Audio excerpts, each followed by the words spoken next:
अस्सलाम वालेकुम dear students, कैसे हैं आप लोग। उम्मीद करती हूँ खैरियत से होंगे।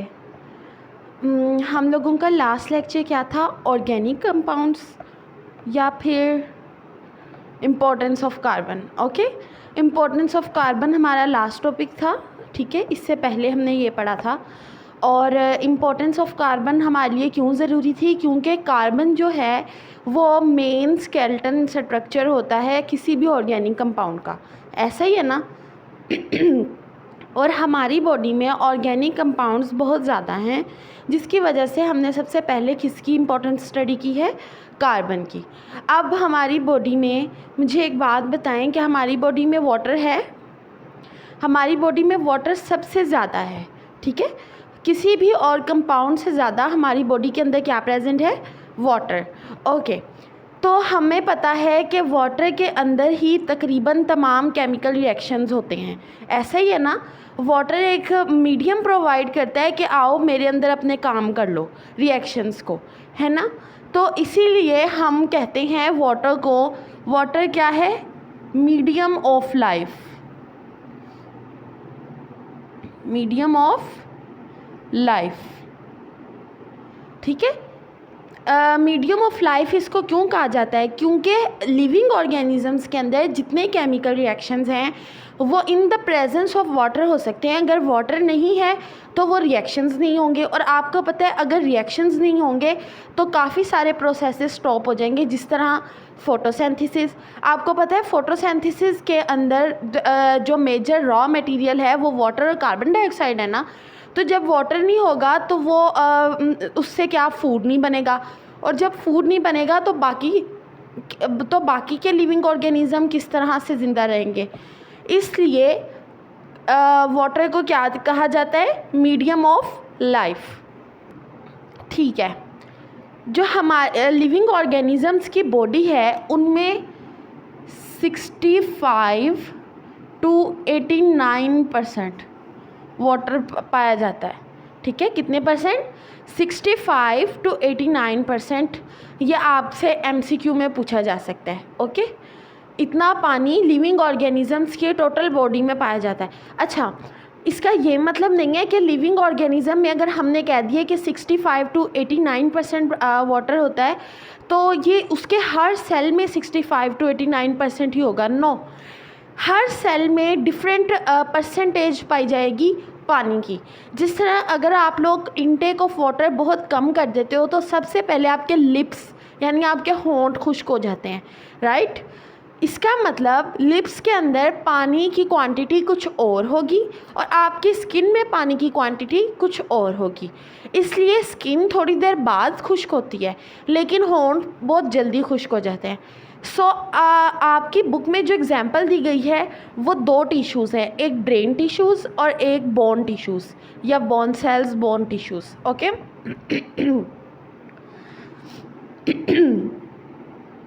ब्रेन सेल्स में जो पानी की मिकदार है यानी वाटर क्वांटिटी वो कितनी है, वो है 85%। कितने परसेंट, 85%। और अगर बोन सेल्स की बात की जाए, बोन सेल्स में कितनी है, 20%। इसका मतलब पानी ब्रेन सेल्स के लिए, ब्रेन के लिए ज़्यादा ज़रूरी है ना। इसलिए कहा जाता है अगर किसी को गुस्सा आ रहा हो तो उसको कहते हैं इसको पानी पिलाओ, है ना। क्योंकि गुस्से में भी दिमाग काम करना छोड़ जाता है, और जब दिमाग को पानी मिलेगा उसके सेल्स गीले होंगे तो वो बेचारा किसी फंक्शन में आएगा, ठीक है। तो ब्रेन सेल्स में 85% वाटर होता है जबकि बोन सेल्स में 20%। ओके, ये भी आपके MCQs में पूछा जा सकता है। इसके अलावा जो सारी बॉडी के लिविंग ऑर्गेनिजम्स के केमिकल रिएक्शंस हैं वो किधर हो रहे हैं, वो होते हैं पानी में, वाटर की प्रेजेंस में या होते ही पानी में, ठीक है। इसकी क्वांटिटी क्या थी, 20%। चलें, अब हम पानी की कुछ ऐसी प्रॉपर्टीज़ पढ़ेंगे जिसकी वजह से वाटर इतना ज़्यादा इम्पोर्टेंट हो गया है कि हम उसको मीडियम ऑफ लाइफ जैसा इतना बड़ा जो टाइटल दे रहे हैं। ओके, अब हम देखते हैं वो क्या प्रॉपर्टीज़ हैं जो वाटर को इतनी असेंशियल बनाती हैं हमारी बॉडी के लिए, यानी लिविंग ऑर्गेनिजम्स की बॉडी के लिए। ठीक है, तो हम क्या पढ़ने जा रहे हैं? प्रॉपर्टीज़ किसकी? वाटर की। ठीक है, सबसे पहले जो इसकी प्रॉपर्टी है वो इसकी सॉल्वेंट नेचर है। क्या है? Solvent property.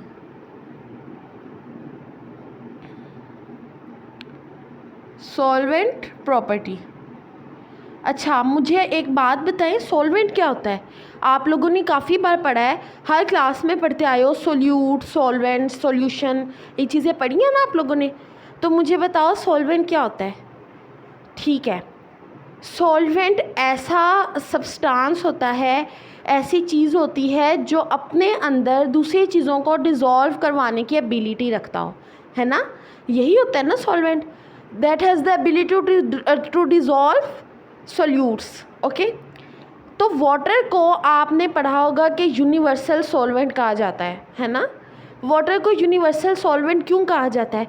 क्योंकि इसके अंदर एबिलिटी है कि ये बहुत ज़्यादा सब्सटेंसेस को अपने अंदर डिज़ोल्व करा लेता है, मोस्ट सब्सटेंसेस को, not all, I am using the word of most substances. Okay, तो हम देखते हैं कौन से सब्सटेंसेस को ये पानी अपने अंदर डिज़ोल्व कराता है और कौन सों को नहीं करवाता। ठीक है, तो सबसे पहले हम बात करेंगे आयनिक सब्सटेंसेस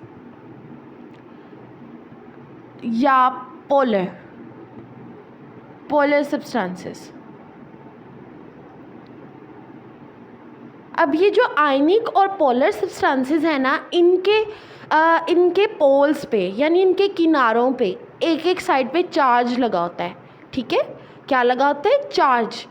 अब जिस तरह आयनिक सब्सटेंस है एक NaCl, ठीक है, नमक आयनिक सब्सटेंस है ना। ठीक है, NaCl, सोडियम पे पॉजिटिव चार्ज होता है, क्लोराइड पे नेगेटिव चार्ज होता है।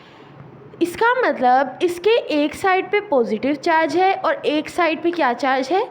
Negative charge. अब हम वाटर की बात करते हैं। वाटर का स्ट्रक्चर ऐसा ही होता है ना,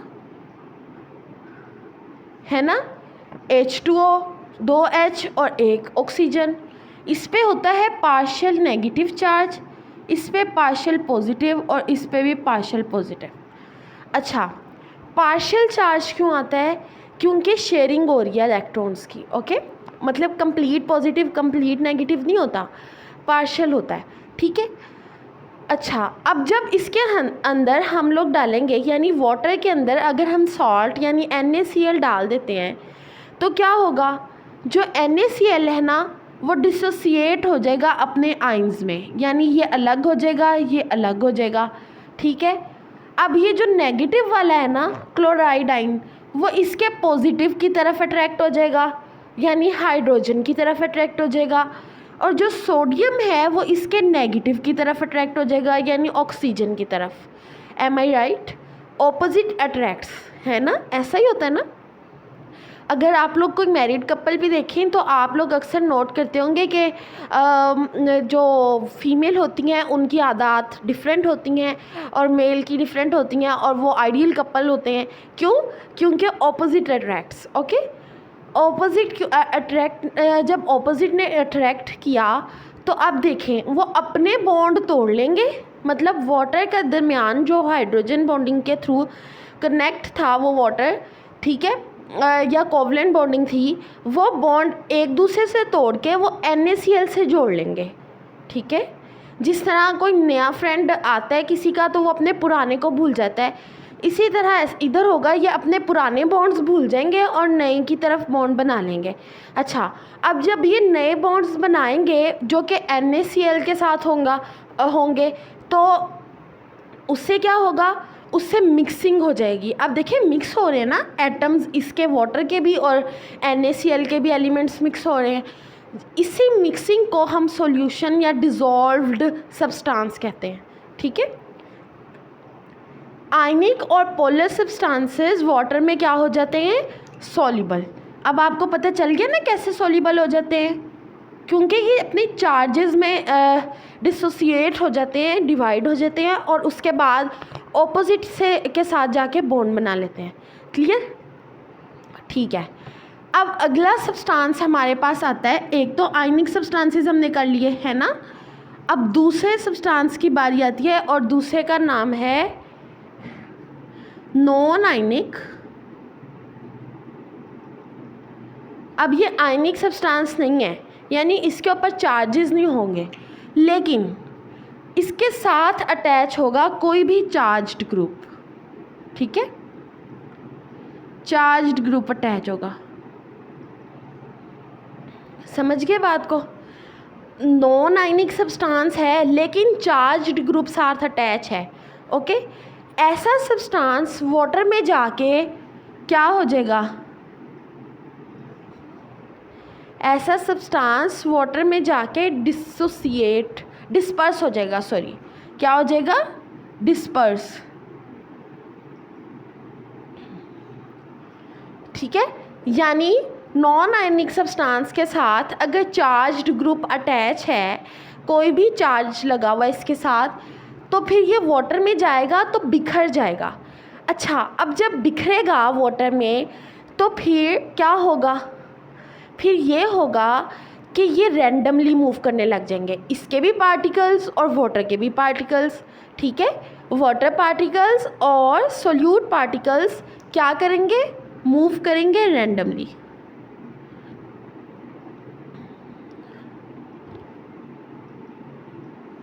अच्छा, अब जब कोई चीज़ रैंडमली मूव करती है, एक इधर से आ रहा है, एक उधर से आ रहा है, एक इधर से जा रहा है, तो टकराव के चांसेस हैं ना।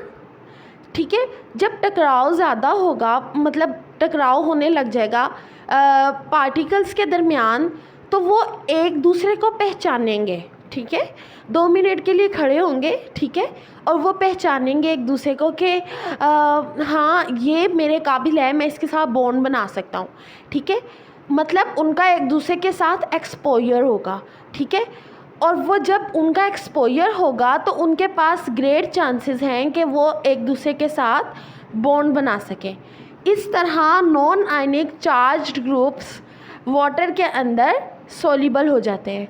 जब वो बॉन्ड दूसरे के साथ बनाएंगे तो वो क्या हो जाएंगे? सोल्यूबल। इसका मतलब जब मूव रैंडमली करेंगे तो चांसेस बढ़ गए, है ना। चांसेस बढ़ गए किस चीज़ के? सोल्यूबिलिटी के। इसके अलावा एक आप कह सकते हैं कि इनको मौका मिल जाएगा कि किसी और मॉलिक्यूल के साथ अपना बॉन्ड बना सकें। ये इसलिए हम इनको कहेंगे कि ये फेवरेबल स्टेट में होंगे। फेवरेबल स्टेट में होंगे किस काम के लिए फेवरेबल होगा ये सारा मंजर? ये होगा to make bonds with other molecules and ions. ठीक है, जिस तरह आप लोग अगर एक घर में बंद रहेंगे तो आपको नहीं पता होगा कि बाहर कौन कौन है। सिमिलरली अगर आप पार्टीज़ में जाएंगे, अगर आप स्कूल्स जाएंगे, अकेडमीज़ जाएंगे, सोशल सर्कल बढ़ेगा आप लोगों का, तो आप लोगों की फ्रेंडशिप्स ज़्यादा होंगी, मींस आपके बॉन्ड ज़्यादा बनेंगे। इसी तरह जब ये रैंडमली मूव करते हैं इन अ सॉल्यूशन फॉर्म, ठीक है, सॉल्यूशन फॉर्म है ना, हमने नॉन आयनिक चार्ज ग्रुप पानी में डाल दिया हुआ है, ठीक है, और वो डलने की वजह से ही सॉल्यूशन बन चुका है। और सॉल्यूशन फॉर्म के अंदर ये फेवरेबल स्टेट में होते हैं कि ये दूसरे मॉलिक्यूल्स और आयंस के साथ क्या करें? बॉन्ड बना लें। क्लियर? ठीक है। इसके अलावा अब मुझे एक बात बताएं, जो केमिकल रिएक्शंस हैं लिविंग ऑर्गेनिजम्स में, वो किस तरह से कैटालाइज होते हैं? केमिकल रिएक्शंस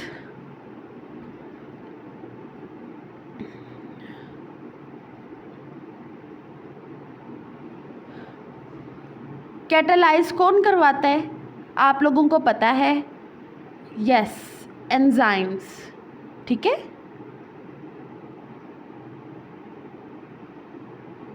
एंजाइम्स करवाते हैं कैटालाइज। ठीक है, और एंजाइम्स ने स्पीड अप तो करवाना है रिएक्शन को, लेकिन इन्होंने साथ साथ नखरे भी दिखाने हैं। इन्होंने कहना है भाई हमने तो पानी में ही काम करना है, इसके अलावा हमने काम नहीं करना। अगर एक्वस मीडियम हमें प्रोवाइड करोगे तो हम काम कर लेंगे, वरना हम नहीं करते तुम्हारा काम, ठीक है। तो एंजाइम्स को क्या चाहिए?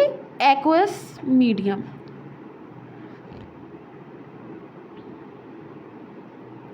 अच्छा, अब इन सब चीज़ों के डिज़ोल्व होने का हमें क्या फ़ायदा हुआ? हमें ये फ़ायदा हुआ कि लिविंग ऑर्गेनिजम्स के अंदर जितने भी रिएक्शंस हैं वो इजीली कैरी आउट हो सकते हैं। क्यों? क्योंकि वाटर अदर मॉलिक्यूल्स के साथ बॉन्ड बनाने का, यानी जब बॉन्ड बनता है और पिछले बॉन्ड ब्रेक होते हैं तो वो रिएक्शन ही है ना, वो एक केमिकल रिएक्शन है। तो केमिकल रिएक्शंस को के लिए क्या प्रोवाइड कर रहा है? जगह प्रोवाइड कर रहा है, मीडियम प्रोवाइड कर रहा है। कौन? वाटर। तो इसका मतलब वाटर ये सारे काम जो हैं, इनकी सॉल्युबिलिटी, एंजाइम के एक्शन, ये किस काम के लिए फेवरेबल है? लिविंग ऑर्गेनिजम्स के केमिकल रिएक्शंस करवाने के लिए। ओके, लिविंग ऑर्गेनिज्म में केमिकल रिएक्शन हर टाइम होता है। जैसे हमारी डाइजेशन हो रही है, रेस्पिरेशन हो रही है, प्लांट्स में फोटोसिंथेसिस हो रही है, ये सब केमिकल रिएक्शंस हैं और ये होना ज़रूरी है, ठीक है। और ये फेवरेबल कौन बनाता है? वाटर, ठीक है। अब आपको पता है कुछ स्टूडेंट्स, जिस तरह हर क्लास का स्टूडेंट कहता है कि मेरी CR/GR के साथ बहुत बन जाए, ठीक है, वो कोशिश करता है उनके साथ बनाने की, ठीक है, वो उनके साथ बनाने की कोशिश करता है। लेकिन कुछ ऐसे बैक बेंचेस होते हैं, अक्सर बैक बेंचेस होते हैं, अब कुछ मिडल बेंचेस भी निकल आए तो मुझे नहीं पता, ठीक है। बैक बेंचेस क्या करते हैं? वो कहते हैं कि भाई CR/GR होता कौन है, मैं क्यों कोशिश करूँ इसके साथ बनाने की, है ना। इसी तरह ये ionic, non ionic with charge groups और एंजाइम्स, ये पानी को अहमियत दे रहे हैं। वो उसको कह रहे हैं कि भाई हमें तुम में डिज़ोल्व होना है, ठीक है, हमें तुम में ही तुम्हारे साथ बॉन्ड बनाने हैं।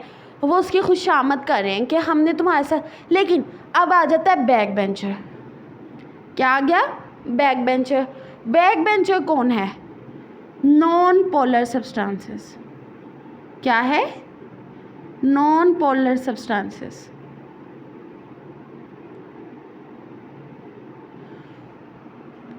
ये पानी को कहते हैं कि भाई तुम हमसे दूर ही रहो, हमें तुम में डिज़ोल्व नहीं होना।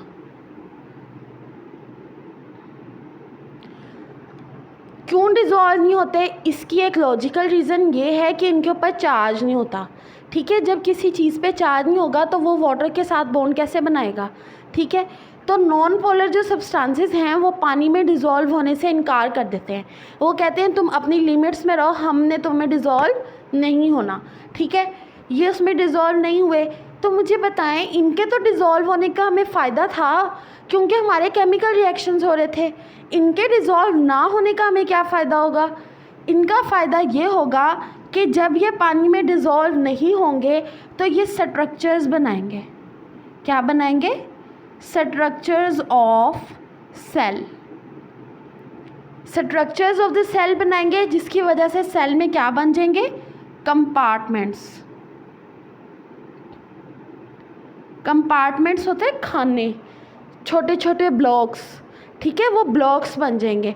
फॉर एग्ज़ाम्पल अगर आप बात करते हैं किसी ऑर्गेनल की, ऑर्गेनल्स के गिर्द मेम्ब्रेन होती हैं। आप उन मेम्ब्रेन को कह लें कि वो ये बैक बेंचेस हैं जो ईंटों का काम कर रहे हैं किसी भी इमारत को बनाने के लिए, ओके। फॉर एग्ज़ाम्पल अगर आप रेत से घर बनाते हैं और पानी गुजरेगा वो सारे गिर जाएगा, ऐसा ही होगा ना। लेकिन अगर आप ईंटों से घर को खड़ा करते हैं तो क्या होगा? तो पानी आता रहे तो घर नहीं गिरेगा। नॉन पोलर सब्सटेंसेस जो हैं ये ईंटों की तरह काम करेंगे और स्ट्रक्चर बना देंगे सेल के, और सेल को के अंदर कंपार्टमेंट्स बनाने का काम करेंगे, जिसकी वजह से आपकी ऑर्गेनल्स बनती हैं जो सेपरेट करती हैं एक ऑर्गेनल को सेल के अदर पार्ट्स से। Is that clear? ठीक है, तो ये सारा जो इसकी सॉल्वेंट प्रॉपर्टीज़ हैं वो हमारे लिए इस तरह से हेल्पफुल हैं, और वो होती किस वजह से है ये आप लोगों ने देख लिया। कुछ पॉइंट्स हैं कि याद रखिएगा कि दो मॉलिक्यूल्स आयनिक, नॉन आयनिक और जो सॉल्यूशन फॉर्म में, ये ज़रूर लिख लेना कि सॉल्यूशन फॉर्म में पार्टिकल्स मूव करते हैं रैंडमली। ओके, ठीक। तो इसके अलावा केमिकल रिएक्शंस होते हैं जो कैटालाइज करते हैं एंजाइम से, एंजाइम्स कैटालाइज करते हैं और एंजाइम कहते हैं हमने एक्वस मीडियम में ही काम करना है। ओके, नॉन पोलर सब्सटेंसेस वो कहते हैं हमने वाटर में डिज़ोल्व नहीं होना, वो यूनिक होना चाह रहे हैं, वो कह रहे हैं सब तो डिज़ोल्व हो गया, हम में क्या यूनिकनेस आएगी। तो वो ये यूनिक काम करते हैं कि वो स्ट्रक्चर्स बना देते हैं किसका, सेल्स के। ओके, तो इसलिए हम कहते हैं कि मोस्टली जो रिएक्शंस होते हैं वो किस वजह से होते हैं, वाटर की प्रेजेंस की वजह से। क्लियर। इसकी नेक्स्ट प्रॉपर्टी है हीट कैपेसिटी। क्या है, heat capacity.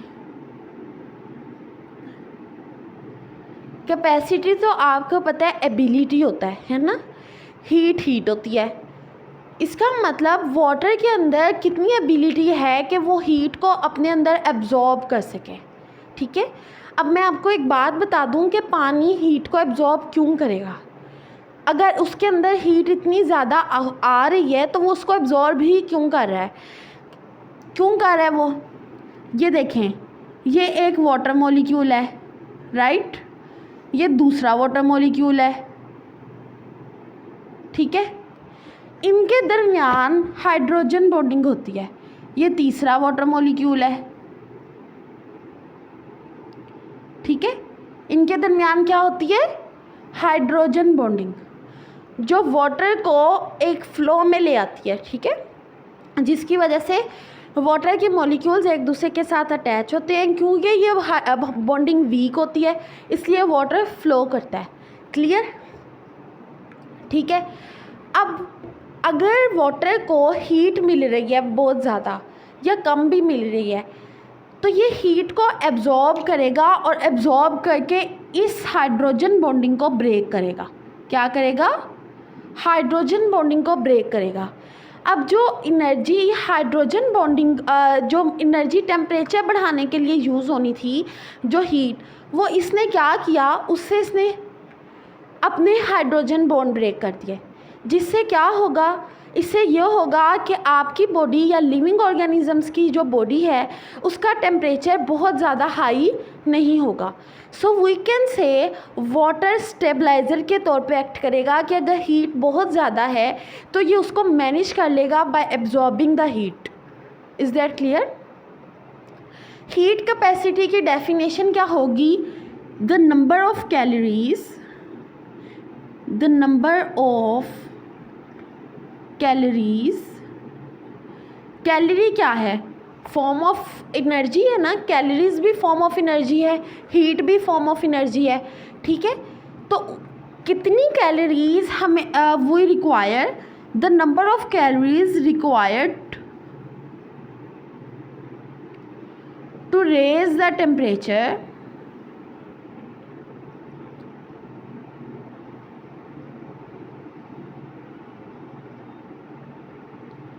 temperature of water from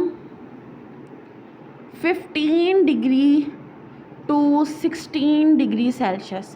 15 से 16 डिग्री आते हैं तो इसका मतलब कितना टेम्परेचर है, 1 डिग्री टेम्परेचर। ठीक है, 1 डिग्री सेल्सियस।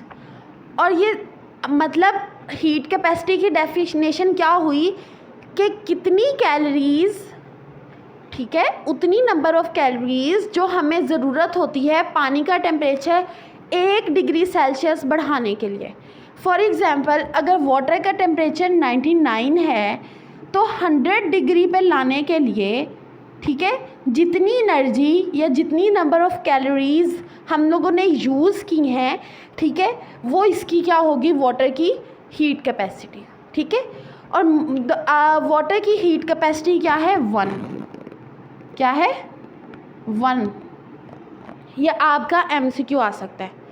ठीक है, तो अब देखेंगे ये एनर्जी ज़्यादा होगी, क्यों, क्योंकि पानी तो एब्जॉर्ब कर ही जा रहा है अपने अंदर। एनर्जी को हाइड्रोजन बॉन्ड ब्रेक करने के लिए, ठीक है। हाइड्रोजन बॉन्ड ब्रेक करने के लिए एनर्जी को यूज़ किया जा रहा है, ठीक है। तो इसका मतलब कि ज़्यादा एनर्जी लगेगी टेम्परेचर को बढ़ाने के लिए। पहले हाइड्रोजन बॉन्डिंग ब्रेक होगी, फिर टेम्परेचर बढ़ेगा, ठीक है। तो इसकी नंबर ऑफ़ कैलोरीज, इसकी हीट कैपेसिटी क्या है? 1, ओके, ठीक है। अब इसका हमें क्या फ़ायदा है, ठीक है। इसका हमें ये फ़ायदा है कि इस प्रॉपर्टी की वजह से वाटर एक्ट करता है एज अ स्टेबलाइज़र, ठीक है। हमें क्या फ़ायदा है? हमें यह फ़ायदा है कि इस प्रॉपर्टी की वजह से, हीट कैपेसिटी की वजह से water as a stabiliser act करता है और लिविंग ऑर्गेनिजम्स के बॉडी को के टेम्परेचर को मेंटेन करता है। ऑर्गेनिजम्स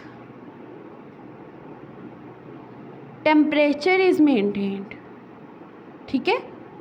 उनको बहुत ज़्यादा बढ़ने नहीं देगा, अपने अंदर एनर्जी स्टोर कर लेगा और लिविंग ऑर्गेनिजम्स को कहेगा तुम लोग चिल करो, टेंशन नहीं लेनी, ठीक है। तो ये किसकी दूसरी प्रॉपर्टी है। पहली सॉल्वेंट प्रॉपर्टीज़ थी जिसने केमिकल रिएक्शंस में बहुत ज़्यादा हेल्प आउट किया था। दूसरी हीट कैपेसिटी है जिसने बॉडी का टेम्परेचर को मेंटेन करने में हेल्प आउट करना है। क्लियर। थर्ड प्रॉपर्टी है हीट ऑफ वेपराइजेशन। क्या है?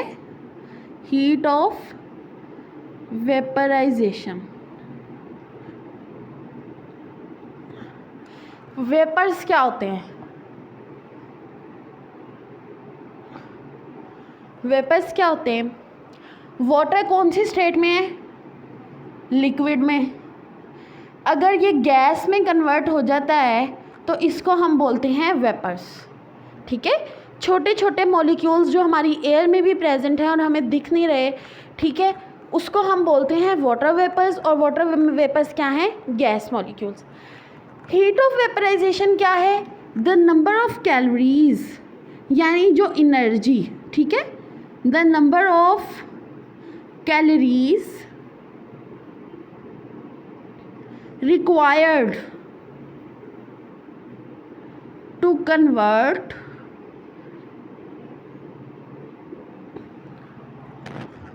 1 gram of liquid into gas vapors, ठीक है। जितनी भी नंबर ऑफ़ कैलोरीज या जितनी भी एनर्जी 1 ग्राम पानी को लिक्विड स्टेट से गैस में बदलने के लिए यूज़ की जाएगी, उस एनर्जी को हम क्या कहेंगे? Heat of vaporisation of water, ठीक है। वाटर कन्वर्ट हो रहा है ना लिक्विड से गैस स्टेट में, तो इसका ये मतलब हुआ कि जितनी भी एनर्जी 1 ग्राम पानी को गैस वेपर्स में कन्वर्ट करने के लिए यूज़ होगी, उस एनर्जी को हम क्या कहेंगे? Heat of vaporisation. क्लियर? ठीक है, ये तो हीट ऑफ वेपराइजेशन हो गई। अच्छा, अब मुझे एक बात बताएं कि ये लिविंग ऑर्गेनिजम्स में किस तरह से वर्क करेगी। एक और चीज़ बता दूं कि ये जो हीट ऑफ वेपराइजेशन है ये 546 किलो कैलोरीज पर केजी है, ठीक है। ये अमाउंट याद रखिएगा। सॉरी, 574 किलो कैलोरीज पर केजी। ओके, कितनी है? 574 किलो कैलोरीज पर केजी, यानी 574 किलो कैलोरीज लगेंगी 1 किलोग्राम पानी को वेपर्स में कन्वर्ट करने के लिए। ओके, अच्छा, ये लिविंग ऑर्गेनिजम्स में किस तरह से हेल्पफुल है? आप लोगों ने पढ़ा कि लिविंग ऑर्गेनिजम्स, हम लोगों के अंदर ऑक्सीडेशन रिएक्शंस हो रहे हैं। ऑक्सीडेशन रिएक्शंस हो रहे हैं या नहीं? ऑक्सीडेशन रिएक्शन वो होते हैं ना जिसमें ऑक्सीजन यूज़ होती है। एक कॉमन सी एग्जांपल दें आप मुझे ऑक्सीडेशन रिएक्शंस की। आप लोगों को अच्छे से पता है किस में हम ऑक्सीजन यूज़ करते हैं। हाँ, during the process of respiration. अब रेस्पिरेशन के अंदर जब ऑक्सीजन यूज़ हो रही है तो इसका मतलब एनर्जी निकल रही है, ठीक है, एनर्जी निकल रही है, मतलब हमारी बॉडी को एनर्जी मिल रही है। अब जब वो एनर्जी जो होती है वो हीट होती है, ठीक है, एनर्जी मिलने की वजह से हमारी बॉडी का टेम्परेचर बढ़ जाएगा, बढ़ेगा कि नहीं, बॉडी का टेम्परेचर बढ़ जाएगा। लेकिन हमें बॉडी के टेम्परेचर को 37 रखना है कि नहीं, क्योंकि हमारी बॉडी का टेम्परेचर 37 है। हमारे एंजाइम्स को पता है कि हमने 37 पे काम करना है, इससे आगे हम गए तो हम लोगों ने ख़राब हो जाना है, ठीक है। तो हम लोगों ने बॉडी को 37 डिग्री पे ही मेंटेन रखना है। तो इसमें हीट ऑफ वेपराइजेशन क्या करेगी कि जो एनर्जी प्रोड्यूस हो रही होगी इसको यूज़ करेगी वाटर को कन्वर्ट करने के लिए वेपर्स में। और जब वाटर वेपर्स में कन्वर्ट हो जाएंगे तो हमें पसीना आता है या नहीं, ठीक है। जो लिविंग ऑर्गेनिज्म में एनिमल्स हैं उनको होती है पर्सपायरेशन, यानी कि पसीना आता है, ठीक है, पर्सपायरेशन होती है। और इस पर्सपायरेशन की वजह से जो बाकी बॉडी का टेम्परेचर है वो क्या हो जाता है, बॉडी टेम्परेचर कूल डाउन हो जाता है। क्या हो जाता है, कूल डाउन हो जाता है, बॉडी का टेम्परेचर कूल डाउन हो गया, ठीक है। और कुछ फॉर एग्ज़ाम्पल अगर हमारी बॉडी में 1000 ml वाटर था, ठीक है, 1000 ml वाटर था, 1000 ml किसके इक्वल होते हैं, 1 लीटर के, ठीक है। अब 2 ml जो था वो इवेपोरेट हो गया, यानी वेपराइज हो गया, ठीक है। उसने ज़्यादा सारी एनर्जी, उसने बाकी मॉलिक्यूल से भी एनर्जी ली, तेज़ी से अपने आप को एनर्जी इतनी ज़्यादा, आपको पता है जब किसी चीज़ के पास एनर्जी ज़्यादा हो जाती है, फॉर एग्ज़ाम्पल एक बच्चा है, किसी ने एक बच्चा पाला है, ठीक है, उसको बहुत मार के पाला है, वो उनका अपना बच्चा नहीं था, ठीक है। तो उन्होंने वो इतना मार के उसको पाला कि वो सोचता था कि मेरे पास कभी पैसा आ गया तो मैंने तो इधर से निकल जाना है, ठीक है। फिर एक दिन ऐसा होता है उसके पास इतने ज़्यादा पैसे आ जाते हैं, ठीक है, और वो फिर वहाँ से चला जाता है, वापस नहीं आता। इसी तरह आप समझें कि ये वाटर जो 2 ml था ना, ये हमारी बॉडी में तंग था, ठीक है, ये कहता था मैंने चले जाना है। तो जब इसको पैसे तो नहीं, इसको एनर्जी मिली, ठीक है, आप समझें वो इसके लिए पैसा है, ठीक है, वो एनर्जी इसको मिली, इसने 2 मिलीलीटर वाटर ने वो एनर्जी ली और हमारी बॉडी से आउट हो गया, ठीक है, वेपराइज हो गया। और पीछे क्या बचा, 998 मिलीलीटर वाटर। अब इस 998 मिलीलीटर वाटर का जो टेम्परेचर है वो 1 डिग्री सेल्सियस कम होगा as compare to the 1000 ml। समझ आई मेरी बात? इसका मतलब कि पानी के टेम्परेचर को कम करने के लिए वाटर का वेपराइज होना, इवेपोरेट होना बहुत ज़रूरी है, ठीक है। पर्सपायरेशन होती है, ये काम किस एनिमल्स में होता है, थ्रू पर्सपायरेशन, और इन प्लांट्स आप लोगों ने पढ़ा है किसके थ्रू होता है, ट्रांसपायरेशन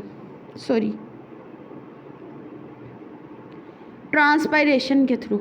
और ट्रांसपायरेशन आप लोगों ने 10th क्लास में पढ़ा हुआ है ना कि गैशियस एक्सचेंज में कि गुटेशन होती है, मार्जिन्स ऑफ लीव्स पे पानी दिख रहा होता है आप लोगों को, है ना, तो वो ट्रांसपायरेशन के। और ट्रांसपायरेशन या ये सारा प्रोसेस जो है ना, असल में हीट ऑफ वेपराइजेशन, ये प्रोसेस है इवेपोरेशन का।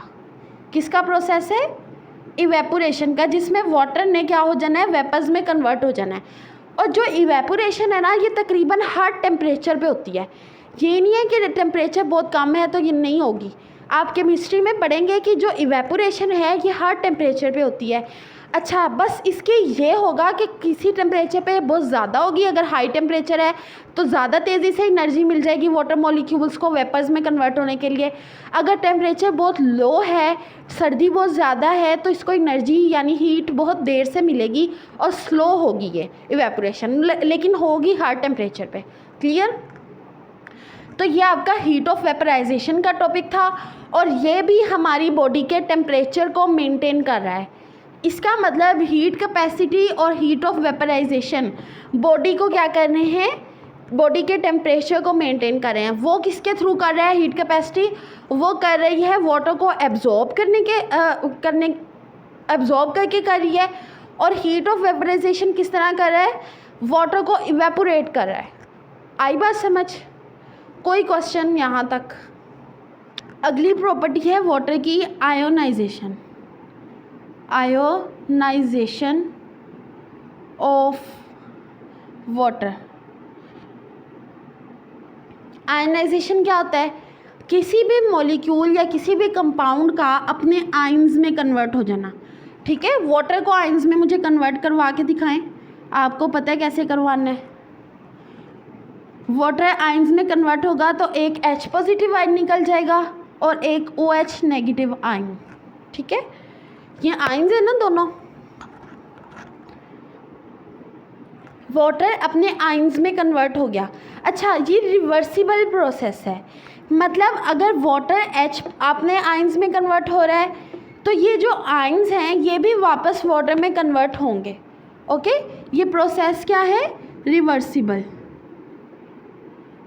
इसीलिए मैंने इस तरह के 2 एरो लगाए। ओके, ये रिवर्सिबल प्रोसेस है। एट द सेम टाइम ये भी कन्वर्ट हो रहा है और ये भी कन्वर्ट हो रहे हैं वाटर में। अच्छा, अब ये दोनों कन्वर्ट ही नहीं होते रहेंगे हर टाइम। एक स्टेज ऐसी आएगी जब ये प्रोसेस आ जाएगा इक्विलिब्रियम में। किस में आ जाएगा? इक्विलिब्रियम में। इक्विलिब्रियम में आ जाएगा कि इसका ये मतलब है कि जितने ये आयंस बनेंगे उतना ही वाटर होगा, तो ये इक्वल हो जाएंगे इन नंबर। और जो एट 25 डिग्री सेल्सियस, ठीक है, 25 डिग्री सेल्सियस पे जो आयंस हैं, मतलब H पॉजिटिव और OH नेगेटिव की जो अमाउंट है वो कितनी होगी? 10 टू रेज़ पर -7 मोल पर लीटर। यानी 1 लीटर के अंदर H या OH नेगेटिव की जो अमाउंट होगी वो 10 टू रेज़ पर -7 मोल्स होगी। अच्छा, अगर 1 मोल होती तो कितनी, इसका मतलब था कितने पार्टिकल्स होने हैं H पॉजिटिव वगैरह के? इसके होने हैं 6.02 इंटू 10 टू रेज़ पर 23। एवोगैड्रोस नंबर ऑफ पार्टिकल्स होने थे 1 मोल में, लेकिन अब कितने मोल्स हैं? 10 टू रेज़ पर -7 मोल। ओके, 1 लीटर में। अच्छा, H पॉजिटिव और OH नेगेटिव की जो अमाउंट होती है प्योर वाटर में, किस में? प्योर वाटर में, वो इक्वल होती है। क्या होती है? इक्वल। इसीलिए pH of the water, pure water 1 होती है। pH of the pure water कितनी होती है? 1। क्यों? क्योंकि इसमें H पॉजिटिव यानी कि एसिडिक सब्सटेंस भी और बेसिक सब्सटेंस भी नेगेटिव वाला इक्वल है, एक दूसरे के इफेक्ट को कैंसिल कर देते हैं और pH क्या आ जाती है? 1। ठीक है, 25 डिग्री सेल्सियस पे 10 टू रेज़ पर -7 मोल पर लीटर होगा। अच्छा, इसका वाटर का आयोनाइज होने का हमें क्या फ़ायदा है? वाटर के आयनाइजेशन का लिविंग ऑर्गेनिज्म की बॉडी को ये फ़ायदा है कि ये जो आयंस है ना, H पॉजिटिव और OH नेगेटिव आयंस, ये बहुत सारे केमिकल रिएक्शंस में इन्वॉल्व होते हैं। क्या होते हैं? केमिकल रिएक्शंस में इन्वॉल्व होते हैं। इसके अलावा ये ब्लड की pH को भी मेंटेन करते हैं। अगर ब्लड बेसिक हो गया ज़्यादा तो वाटर आयनाइज हो जाएगा और H पॉजिटिव आयंस क्या करेंगे? वो वाटर को, सॉरी, वो ब्लड की pH को एसिडिक की तरफ ले आएंगे, जिसकी वजह से बेसिक होने से बच जाएगा ब्लड। क्लियर? तो ये H पॉजिटिव और OH नेगेटिव आयंस बहुत सारे केमिकल रिएक्शंस में इन्वॉल्व होते हैं। इसके अलावा ब्लड की pH को भी मेंटेन करते हैं। अच्छा, मुझे बताएं ब्लड की pH कितनी होती है? 7.35 टू 7.45, इससे आगे नहीं निकलना इन्होंने। ठीक है, तो ये आयनाइजेशन ऑफ वाटर थी। अच्छा, अब हम चलते हैं नेक्स्ट की तरफ।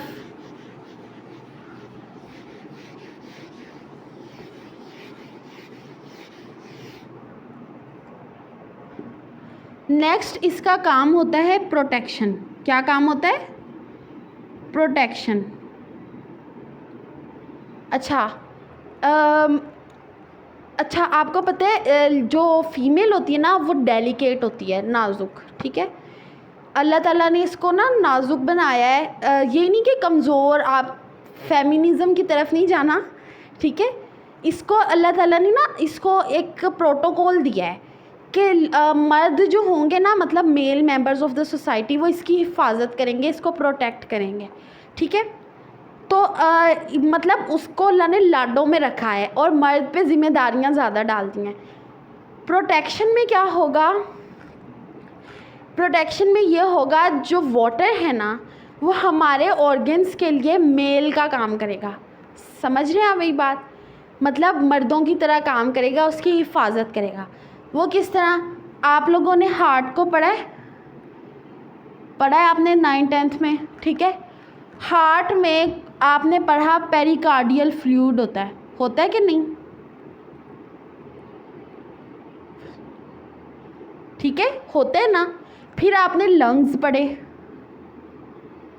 कि नहीं पढ़े, इसके अंदर प्लूरल मेम्ब्रेन थी, ठीक है, क्या थी, प्लूरल मेम्ब्रेन, और इस मेम्ब्रेन में फ्लूइड था। और फ्लूइड का आपको पता है वाटर कंटेनिंग सॉल्यूशन कह लें आप, उसमें वाटर होता है in the large amount, clear. तो पेरिकार्डियल फ्लूइड में जो हार्ट हमारा बहुत नाजुक ऑर्गन है, डेलिकेट सा पार्ट है, ठीक है, ये उसके गिर्द कुशन बना लेता है। कौन, वाटर क्या करता है, कुशन बना लेता है, ठीक है। अब देखें, जब आप लोग फॉर एग्ज़ाम्पल बेड से नीचे गिरते हैं तो आप लोगों को कितनी चोट लगेगी। अगर आप नीचे मैट्रेस बिछा हुआ हो, ठीक है, और तब आप गिरें तो कोई चोट लगेगी, बिल्कुल भी नहीं लगेगी। इसी तरह अगर हार्ट किसी फॉर एग्ज़ाम्पल आप दीवार से सामने से टकराते हैं तो आपके हार्ट को कुछ होता है, नहीं होता। क्यों, क्योंकि इसकी कौन हिफाजत कर रहा है, वाटर कुशन, ठीक है, वाटर इसकी हिफाजत कर रहा है और इसको बचा रहा है फ्रॉम इंजरीज़।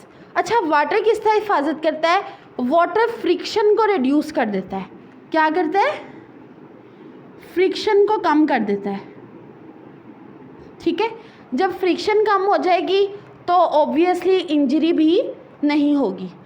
इसके अलावा जब हार्ट पंप करता है ब्लड को, ठीक है, तो वो जब कोलैप्स करता है तो उसकी वॉल्स में आपस में भी जो फ्रिक्शन होती है उसको भी ये वाटर की प्रेजेंस कम कर देती है, ताकि बार बार टकराने से वॉल्स के दरमियान दीवारें घिस ना जाएं। समझ आ गई।